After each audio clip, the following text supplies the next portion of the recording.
Assalamu alaikum wa rahmatullahi wa barakatuh. Dear brothers and sisters in Islam, may the peace and mercy of Allah be upon you.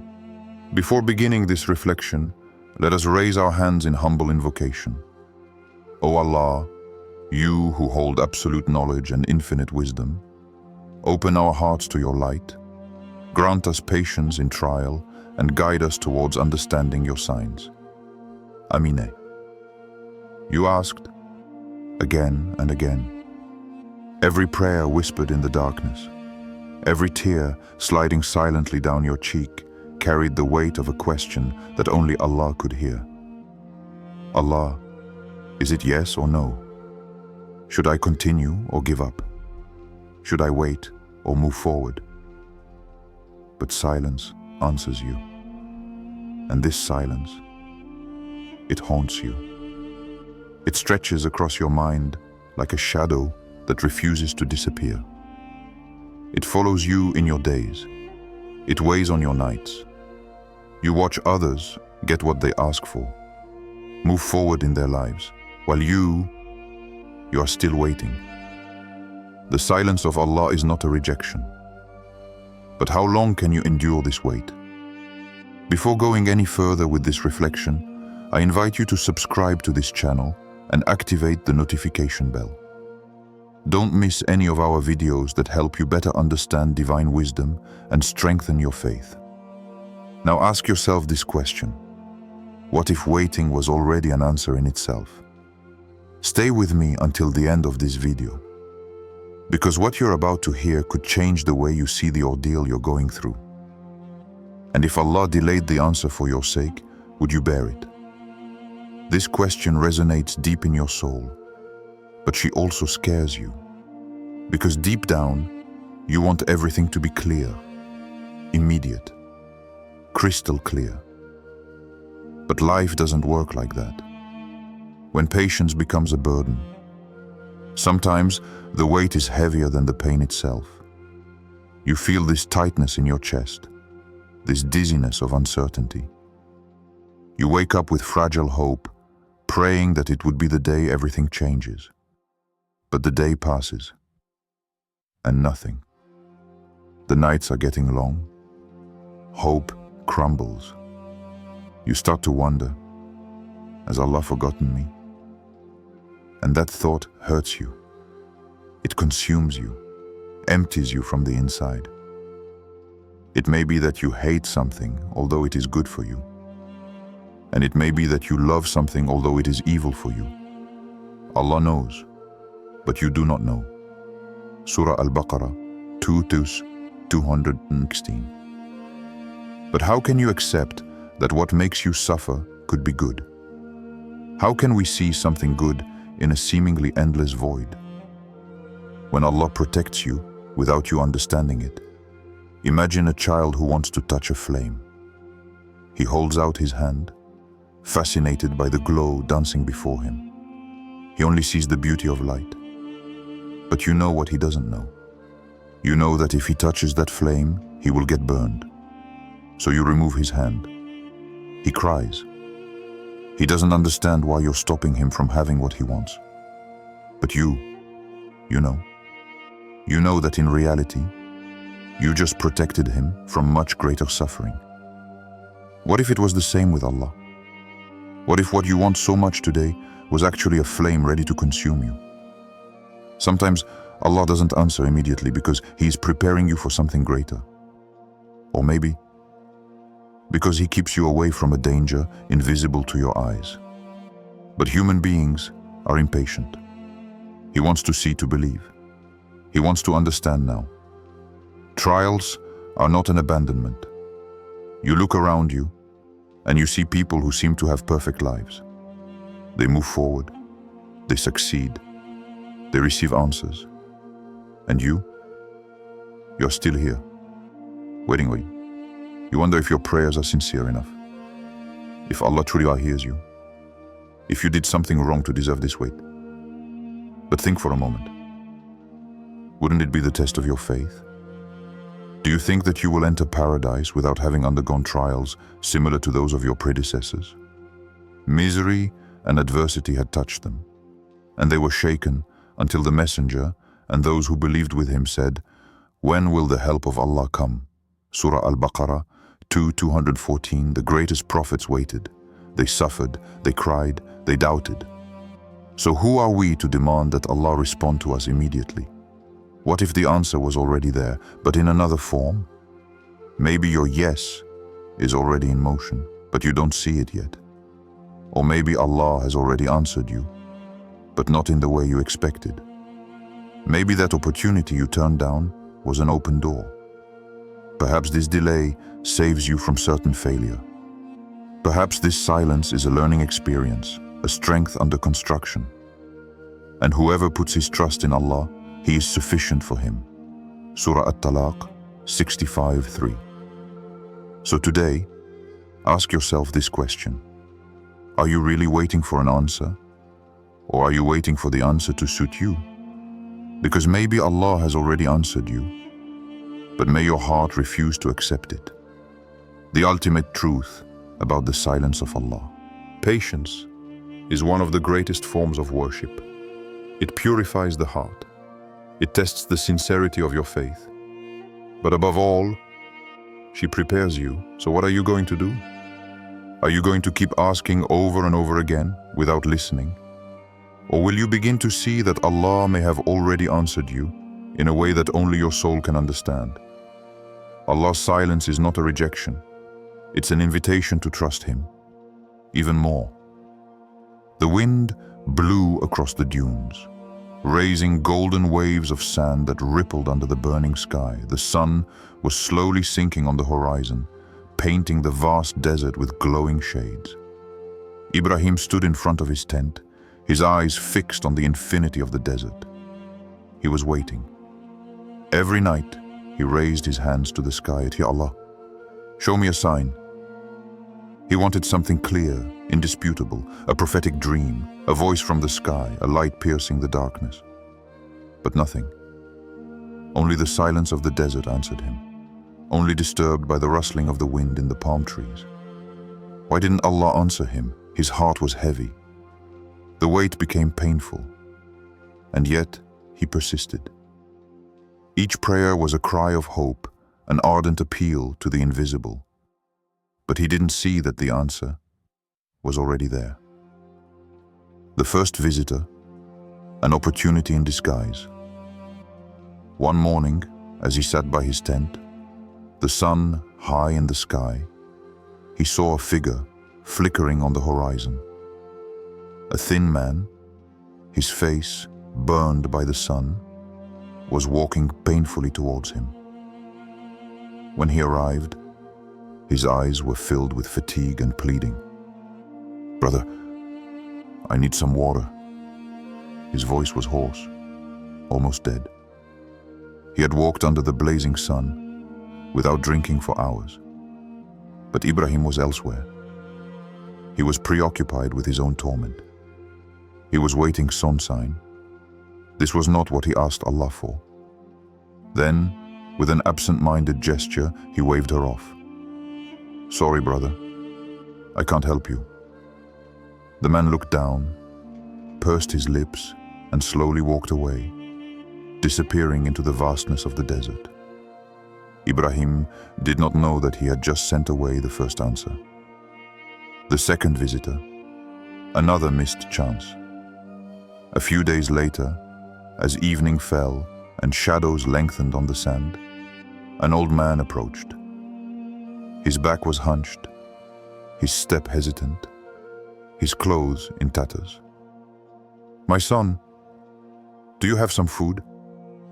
His voice trembled, his hand outstretched in a gesture of supplication. But Ibrahim, immersed in his uneasiness, wasn't really listening. "Not now, father. I'm waiting for an answer from Allah." The old man looked at him sadly, nodded, and walked away slowly, disappearing into the shadows of the twilight. Ibrahim had just refused a second answer. The night everything changed. That evening he fell asleep with a heavy heart. Days passed, and he still received nothing. Why didn't Allah send him a sign? Clair. That night, a dream came to him. In the darkness, a soft light appeared. An angelic silhouette appeared before him, luminous, enveloped in indescribable serenity. In a deep and peaceful voice, the angel spoke to him. Ibrahim, you prayed for a sign. Allah answered you 3 times. 3 times? Ibrahim opened his mouth to respond, but the angel continued. The first time was the thirsty man. Allah sent you an opportunity to help, but you rejected it. The second time, it was the hungry old man. Allah stretched out his hand to you again, but you did not see. Allah answered you, but you did not know how to listen. A shiver ran through Ibrahim's entire body. The dream faded, and he woke with a start, his heart pounding. So that was it. He sat on his prayer mat, tears silently streaming down his cheeks. He had looked for a miracle, a supernatural vision, while Allah had spoken to him through opportunities to help. Whoever does good, it is for his own good, and whoever does evil, it is against himself. Your Lord never wrongs the servants. Surah Fussilat 41-46. Allah answered him, but he had been too blinded by his expectations to see him. What if the answer was already there, in another form? And you, how many times have you waited for a sign from Allah? How many times have you searched for a clear answer when the answer was already there, but in another form? Maybe Allah answered you through a person who needed you. Maybe He guided you through a situation that you ignored. Maybe your test itself is an answer, a way to make you stronger. But too often we wait for a miracle. We want something obvious, while Allah's greatest answers are often subtle. Maybe your yes or your no is already there. Maybe Allah is already speaking to you. Moros is to listen differently. Allah has the power to say, be, and everything happens. A word, a single word, and the entire universe submits to His order. So why wait? Why do we have to go through the anxiety of uncertainty? Why doesn't Allah give an immediate, clear, straightforward answer? You've already asked yourself this question, haven't you? You felt this frustration, this feeling of abandonment. But think for a moment. What if this silence was actually an answer in itself? Waiting, a test, or a hidden blessing? Imagine this. You face an important choice. You pray, you implore Allah to give you direction. But nothing. The days pass, the weeks pass. Always this silence. Is this an oversight? Is this a rejection? Or is this a test? Do you think that you will enter paradise without being tested like those before you? They were affected by adversity and distress, and shaken until the messenger and those who believed with him said, "When will the help of Allah come?" Surah Al-Baqarah 2:214. If even the prophets waited, if even the most pious have gone through this pain, why should we be spared? Waiting is a test of patience. You say you trust Allah, but does your faith hold up when the answer is slow to come? A test of intention. When you pray, is it only to get what you want? Or do you come to Allah out of love, even when He does not give immediately? A test of humility. Can we accept that we don't know everything? That maybe what we want is not what we need. It may be that you hate a thing although it is good for you, and it may be that you love a thing although it is evil for you. Allah knows, but you do not know. Surah Al-Baqarah 2:2-2:16. Have you ever thought that this silence could be a protection? If Allah answered immediately, what would become of your faith? Ask yourself this question. If every prayer was answered immediately, do you still need patience? Do you still need to hope? Do you still need to trust Allah? Or would you come to Him only to obtain and not to worship Him? Allah doesn't just want to answer your requests. He wants to shape your heart.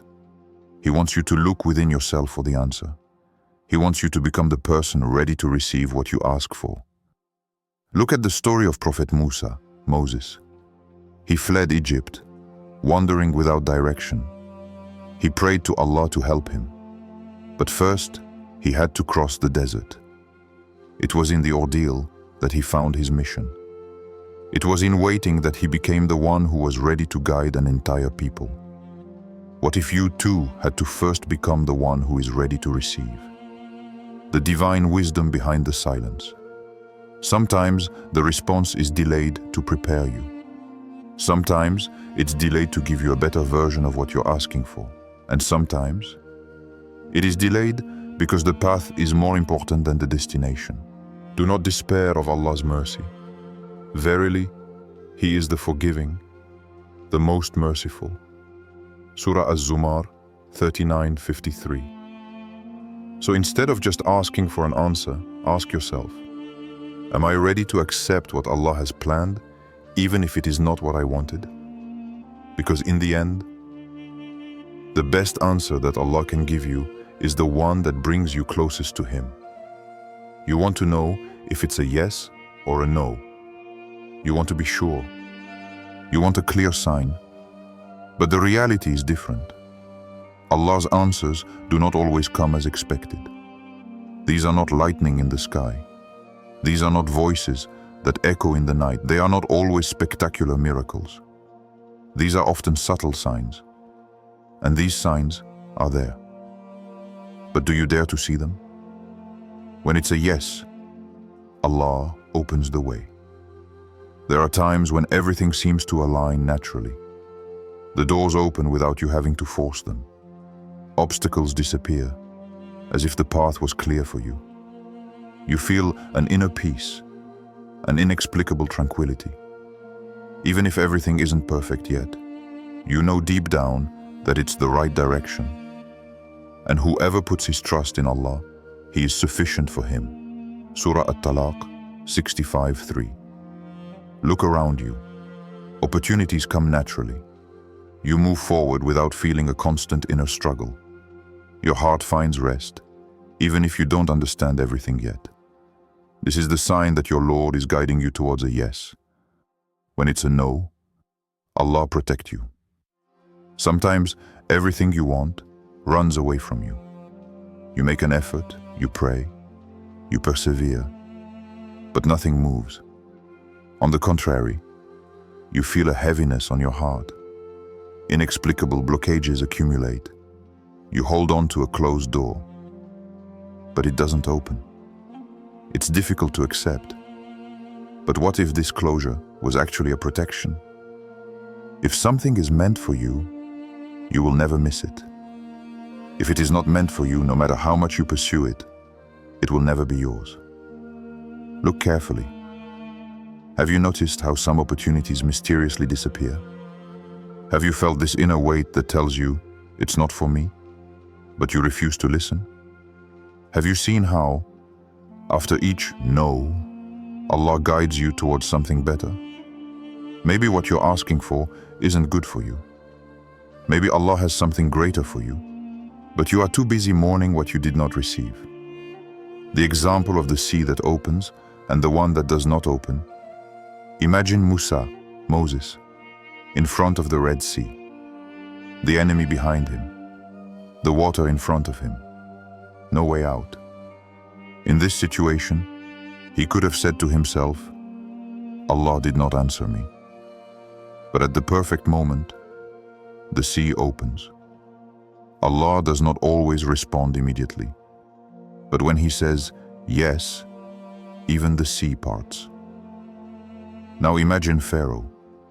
He too entered the sea. But this time, the water has closed again. The same path, two different destinies. When Allah says yes to you, the sea opens. When He tells you no, it closes to save you. What if you are uncertain? Sometimes it's neither a yes nor a no. Sometimes Allah leaves you waiting to test your faith. And seek help in patience and prayer. Surah Al-Baqarah 245. So what do? To observe. You listen. You trust. Because Allah is never wrong. So open your eyes. Look around you. The signs are there. Do you dare to see them? If you were to receive a yes or a no today, what would you do? Take a moment. Imagine. Imagine that everything you've been waiting for, everything you've been praying for weeks, months, maybe years. Allah answers you now. A simple yes or a simple no. How would you react? If it's yes, would you be relieved? Happy? Would you feel safe, peaceful? And if it's no, would you be ready to accept it? Or would this refusal break your faith? Ask yourself this question sincerely. Do you have faith in Allah? Or do you only have faith in the answer you want to hear? What if waiting was also an answer? We have been conditioned to believe that no response means abandonment. If nothing happens, then that means Allah is not listening to us. But that's not true. O believers, seek help in patience and prayer, for Allah is with the enduring. Surah Al-Baqarah 2:153. Waiting is a response in itself. It teaches us what we cannot learn otherwise. Patience, when you want everything immediately. Humility, when you think you know better than Allah. Confidence, when you don't yet see the complete plan. And above all, true love for Allah, beyond expectations. Because we only believe in Him when He gives us what we want. This is not faith. It's a transaction. The silence of Allah prepares you for something greater. Think of a painter who creates a huge canvas. If he only shows you a small part of the picture, what you see may seem chaotic, disordered, without logic. But take a step back. Look at the full picture, and you will understand that each brushstroke had meaning, even the ones that seemed like mistakes. So, are you going to keep asking, or are you going to start listening? Most people spend their lives demanding answers. They ask questions, again and again, as if their faith depends on immediate validation. But you, are you ready to do what few people do? Are you ready to listen? To observe the signs around you? To let Allah guide you, even when you don't understand yet? Trust. If Allah put you on this path, if today you are reading these words, this is no coincidence. Nothing is a coincidence with Allah. So close your eyes, breathe deeply, and ask yourself, do I really need an answer, or do I just need more faith? If this video spoke to you, help someone else by sharing it. And remember, Allah always responds, but not always as expected. Every silence, every delay is a part of the divine plan. Trust the one who knows better than we do. May Allah guide you to what is best for you. Write Allah Akbar in the comments to affirm your faith and share this positive energy with our community. Like this video if it helped you, and make sure you subscribe so you don't miss any spiritual reminders. And now, click on the video that has just appeared on the screen. It could well be the continuation of the answer you are looking for.